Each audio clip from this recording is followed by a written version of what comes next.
धान फसलरे पत्र आच्छाद पोड़ा रोग और तार परिचालना।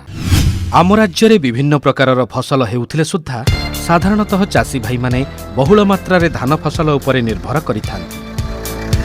बेले बेले धान फसल रे कबकजनित पत्र आच्छाद पोड़ा रोग अनेक परिमाण रे क्षति घटई थाए। पिल देबा समयरु केंडा बाहरिबा पर्यंत एही रोग धान फसल को आक्रमण करिथाए।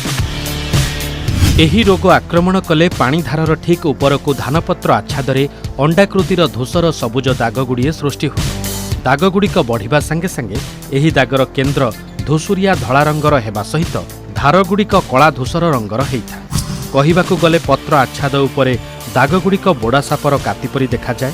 परवर्ती अवस्थारे एही दागगुड़िक उपर अंशकू बढ़ी जाई संपूर्ण पत्रकू व्यापी जाए एवं पत्रटी मरिजाए।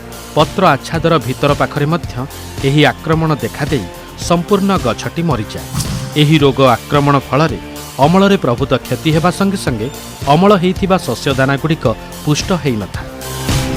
धान फसलरे पत्र आच्छाद पोड़ा रोगर प्रतिकार। एही रोग लागुथिबा अंचलरे स्वर्ण, सावित्री और ललाट किसमर धान चाष करंतु नाही। धान खेतकू घंच न करी ताकू धाड़ीरे बुणंतु किंबा धाड़ीरे रुअंतु। अधिक जबक्षारजन प्रयोग करंतु नाही। शतकड़ा 10 भागरू अधिक पिल आक्रांत होइथिले भालिडामाइसिन 3L 1 लिटर पानी रे 4 मिलीलिटर किंबा प्रोपिकोनाजोल 25 शतकड़ा इसी 1 लिटर पानी रे 1 मिलीलिटर किंबा फ्लुसिलाजोल 40 शतकड़ा इसी 10 लिटर पानी रे 6 मिलीलिटर किंबा डाइफेनकोनाजोल 25 शतकड़ा इसी 1 लिटर पानी रे 1 मिलीलिटर मिसई सिंचन करंतु।